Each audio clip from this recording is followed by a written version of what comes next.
Hey, welcome to Think Thursday from the Alcohol Minimalist Podcast. Think Thursday is all about your beautiful, brilliant human brain. We're talking neuroscience. We're talking behavior change. We are talking about your mindset. Are you ready to get started? Let's go. Well, hello and welcome to Think Thursday from the Alcohol Minimalist. I'm your host, Molly Watts, and Think Thursday is all about neuroscience. It's about brain health. It's about mindset. And today we're going to kind of wrap it all together with neuroscience and mindset work and a fabulous, fabulous conversation around Dr. James Doty and his work as a neuroscientist and as somebody who teaches people how to visualize and manifest things. So talk about combining woo-woo kind of science out there with the actual brain science of being a neurosurgeon. Super, super interesting. I learned about this from the Mel Robbins podcast. I'm sure many people know Mel Robbins, and I saw this and I had to just listen to it. And have you ever feeling that you kind of like live under a rock, that you don't know something, that you've never heard of this person? That's kind of the thing that happened to me when I was learning about Dr. James Doty and his book Mind Magic and his story and just kind of who he is. This is just kind of right up my alley, and especially for Think Thursday. So we are really going to talk about some of these insights from Dr. James Doty and learn more about the science, visualization, and mindfulness. We're going to explain how these tools actually create those new neural pathways, the neuroplasticity that I talk about all the time, and really how we can empower ourselves to lead more intentional, compassionate lives. We're also going to talk about why staying in the present is so challenging and how mindfulness can help us break old patterns, even our patterns like the patterns we might have around drinking, right? So let's dive in. Have you ever caught yourself in a loop of negative self-talk? I know you have, because everybody has. And here's the simple truth of the matter. I know Dr. Doty talked about this on the podcast I was listening to. The bottom line is negative self-talk is never going to go all the way away. So trying to positively affirm yourself out of negative self-talk and like you're going to somehow never do it again, that's just not realistic. But statements like, I'm just not strong enough to change, I'm always going to be stuck, it's too late for me, these thoughts feel so true in the moment, don't they? But as I've said to you before, I say it in my book, these are simply well-worn neural pathways. A belief comes from a thought that you've just practiced over and over and over again. And habits of thinking are just as important. Habits of thinking create those neural pathways. The good news is, of course, that we can rewire them. Our brains are highly adaptive, and our brain's ability to reorganize itself and create new circuits while pruning away those old ones is really our superpower, right?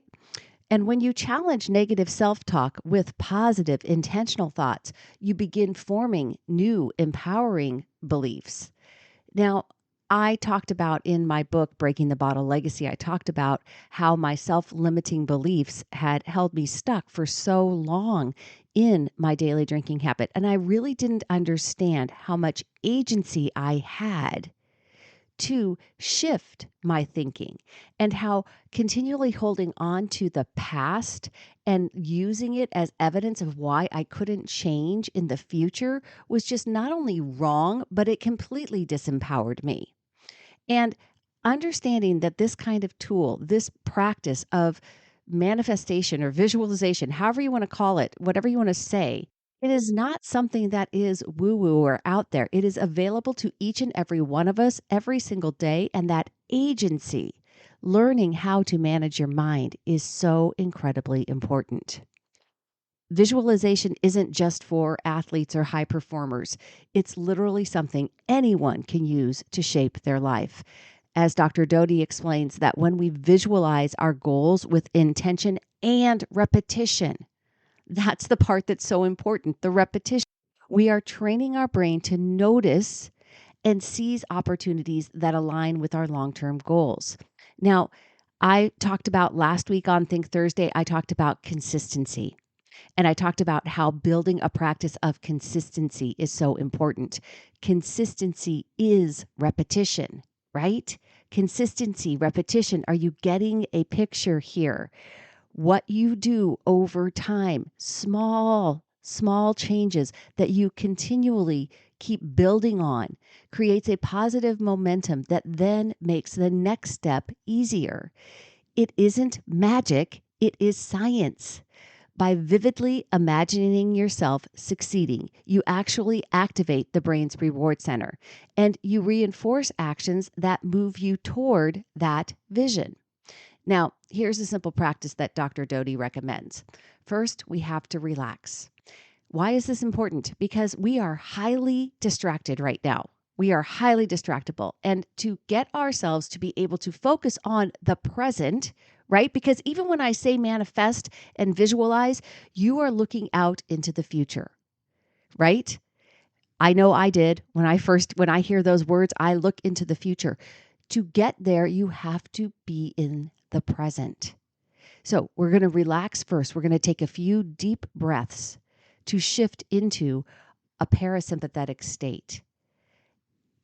When you are relaxed, when you have taken a few deep breaths, then I want you to visualize your intention. I want you to picture yourself achieving your goal in vivid detail. Really feel the emotions of success. Write it down. Write your goal down. This is very important. Dr. Doty talked about this on the Mel Robbins podcast. We want to incorporate all of our senses, right? So first we're going to center ourselves. We're going to get present. We're going to notice what we're hearing. We're going to take deep breaths. We're going to calm ourselves. Then we're going to see it in our minds. So we're going to visualize. We're going to physically, tactically write it down on a piece of paper. So we're going to literally take action physically with our hand. We're going to say it out loud so that our brains hear it. We're going to read whatever our goal is, whatever our sentence is, and we are going to continue to come back to that exact same vision, that same thought on the repeat for multiple days while we are taking action. All right. In the context of being an alcohol minimalist, you might visualize, confidently navigating a social event next week. That's doable. Feeling relaxed and in control. I know people say to me all the time, I just want to be at peace. Well, you've got to choose. Remember, you're thinking, I am going to choose that I want to decide I am peaceful around alcohol. Now, there's a reason that staying present in the present is so hard. Mindfulness is this practice of being fully present. And while it sounds pretty simple in theory, right? It's also one of the hardest things to do in today's world. As Dr.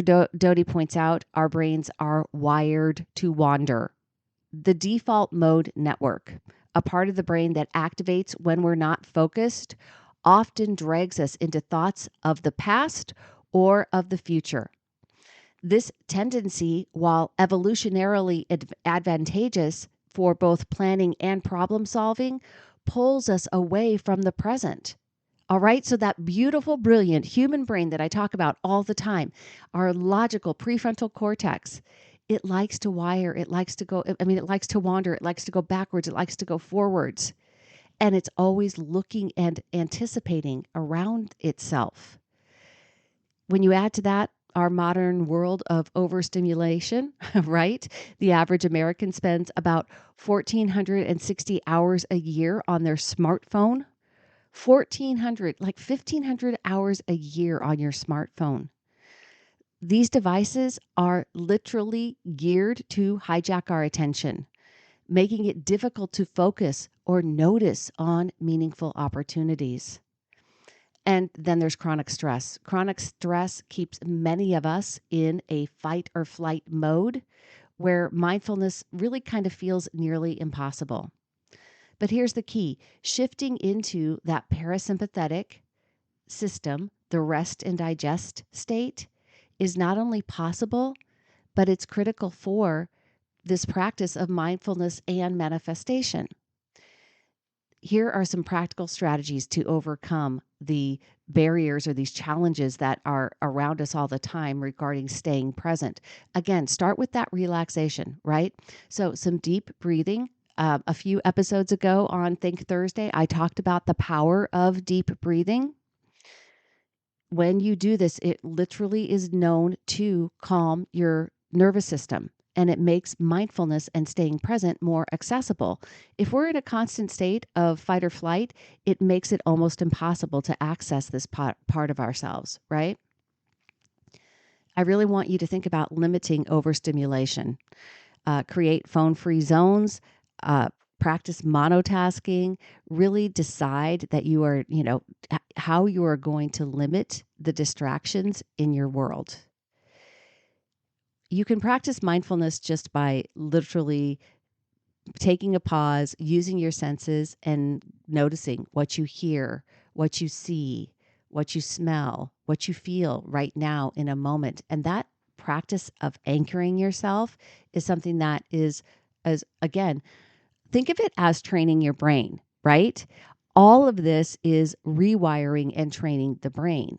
When you take the moment, when you do the deep breathing, when you are consistent over time and you do these things on the repeat, right? This is what trains your brain. You are capable of doing this no matter how old you are, no matter how long you have been repeating your negative self-thought stories, no matter what your self-limiting beliefs are. In my book, I talk about the quote by Rumi, "Why do you stay in prison when the door is so wide open?" The prison is the prison of self-limiting belief. And I know Dr. James Doty agrees with that completely. Another important part of practicing mindfulness is practicing self-compassion. Shifting focus from yourself to others really activates the parasympathetic system and enhances mood and resilience. So turn yourself outward. He talked about in the podcast with Mel Robbins that if you could ask yourself every single day, what am I going to do just today to make one person's life better? If we all walked around with that kind of thought, if we led our lives by what could I do, just one thing that I could do today to make one person's life better, that would help you start manifesting and achieving goals that you probably haven't even begun to visualize or think of yet. When your mind wanders, just gently redirect it back to your breath and your sensations. When you and think about this, spend 1 minute reflecting on something or someone that you're grateful for or that you can do to help make someone's life better today. Dr. Doty emphasizes that manifestation is most effective when it is grounded in compassion. Focusing on how your goals can benefit others, whether it's setting a positive example or deepening your connections, activates the brain's best networks. But manifestation isn't about magical thinking. It's the first step in a longer process that requires effort and action. Think of it as planting a seed. Visualization and mindfulness water it, but your actions are what help it grow. What I loved about this podcast, and I will link it in the show notes, is that it really helped me understand how getting to a practice in the present, right, is what helps us create who we are becoming in the future. And, that is right back to habit formation. It's back to James Clear, kind of like I talked about. I've used that quote recently. We do not rise to the level of our goals. We fall to the level of our systems. It's the practice of consistency, and it is repetition. And the way that we get the energy to focus on building a practice of consistency is through this mindfulness presence practice, because we have to stay present. If we are continually worrying about the future, if we are continually regretting the past, we do not have energy to focus on the present. this week, I really want to challenge you to incorporate visualization and mindfulness into your routine. Last week, it was consistency. I've been doing 3 gains every day for the month of December. If you haven't started yet, why not? Why not start today? You've got the half of a month to go. Pick one goal, doesn't matter what it's related to, and spend 5 minutes each day visualizing your success. Just like we talked about, I want you to visualize it. I want you to write it down. I want you to say it out loud, and I want you to come back to it. This is how you practice a new belief. Practice gratitude and anchor yourself in the present. Really think about how making one person's life better today might be the road for you to create a better life for yourself. I would love to hear how this works for you. Share your experience in the Alcohol Minimalist Facebook group, or just reach out to me, molly@mollywatts.com. Let me know how you are doing on rewiring your brain for success and working on staying present. Thank you so much for joining me on this Think Thursday. As Dr. Doty would say, our inner power starts in our own minds. You have everything you need to create the life you want. It starts with intention, visualization, and mindful action. Now, if you found this episode helpful, certainly share it with a friend. Don't forget to subscribe. And until next time, choose peace and stay present.